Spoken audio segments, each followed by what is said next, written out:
Assalamualaikum warahmatullahi wabarakatuh teman-teman. Kami mahasiswa dari UIN Raden Patah Palembang, Fakultas Ilmu Tarbiyah dan Keguruan, Prodi Manajemen Pendidikan Islam dari kelompok 2. Di sini kami akan menjelaskan materi mengenai potensi yang dimiliki manusia dalam alam semesta dan kedudukan manusia dalam alam semesta. Sebelum kami masuk ke pembahasan lebih lanjut, izinkanlah kami memperkenalkan diri terlebih dahulu. Saya Nelsa Laila Atma dengan NIM 2210203011 dan rekan saya Rahma Utami, NIM 2210203009. Saya Risma Oktariani dengan NIM 2210203021. Saya Raja Naufal Lebahan dengan NIM 2210203004. Saya Sofyan Ardiansyah, NIM 2210203014. Potensi yang dimiliki manusia di dalam alam semesta. Sebagaimana telah disebutkan terlebih dahulu bahwa manusia terlahir ke dunia dengan membawa potensi atau fitrah.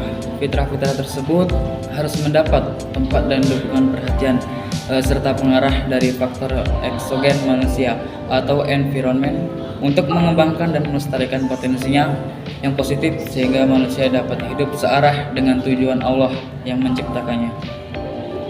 Cara yang tepat untuk mengembangkan dan memelihara fitrah manusia ini adalah melalui pendidikan, karena pendidikan mencakup berbagai dimensi yaitu badan, akal, perasaan, kehendak, dan seluruh unsur kejiwaan manusia serta bakat dan kemampuannya. Pendidikan merupakan upaya untuk mengembangkan bakat dan kemampuan individual sehingga potensi-potensi kejiwaan itu dapat diaktualisasikan secara sempurna, karena potensi itu sesungguhnya merupakan kekayaan yang dalam diri yang sangat berharga. Baik, di sini saya akan menjelaskan tentang kedudukan manusia di alam semesta. Kedudukan manusia di alam semesta ini dibagi menjadi 4. Yang pertama itu sebagai Abdul Mu'abid.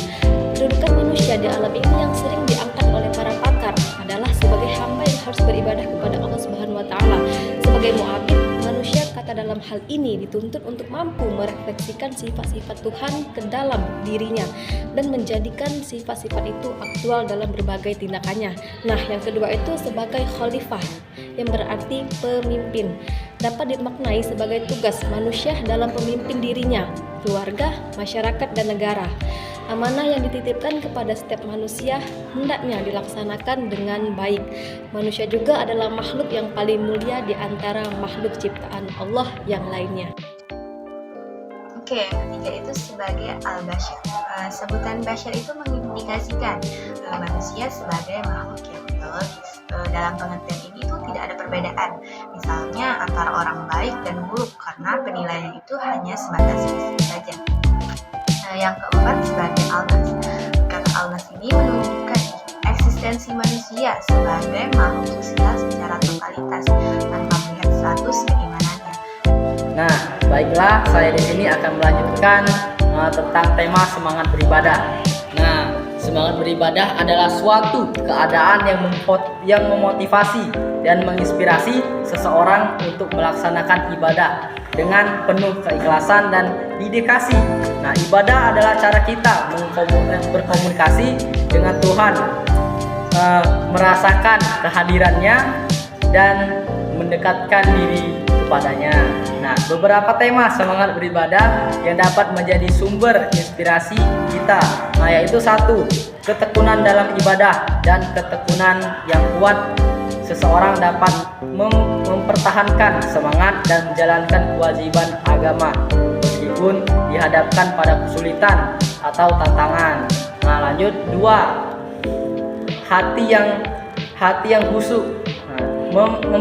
Memperdalam pemahaman dan penghayatan terhadap ibadah-ibadah yang dilakukan sehingga dapat mencapai kehadiran spiritual yang lebih dalam. Nah, yang ketiga, rasa syukur.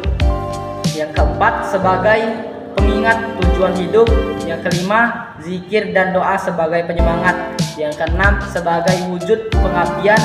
Yang ketujuh, rujukan pada Tuhan, pada teladan Rasulullah. Nah, beliau adalah contoh sempurna dalam melaksanakan ibadah dengan semangat, kesabaran, dan keikhlasan. Baik, itu saja penjelasan dari saya. Saya tutup. Terima kasih dan sampai jumpa. Cukup sekian video dari kelompok kami, video yang usai begitu cepat sama halnya dengan dia yang kisahnya singkat tapi kenangannya melekat. Baiklah, selanjutnya saya pamit undur diri karena kalau maju sayanya yang gengsi dan dianya yang cuek. Sekian, terima kasih. Wassalamualaikum warahmatullahi wabarakatuh.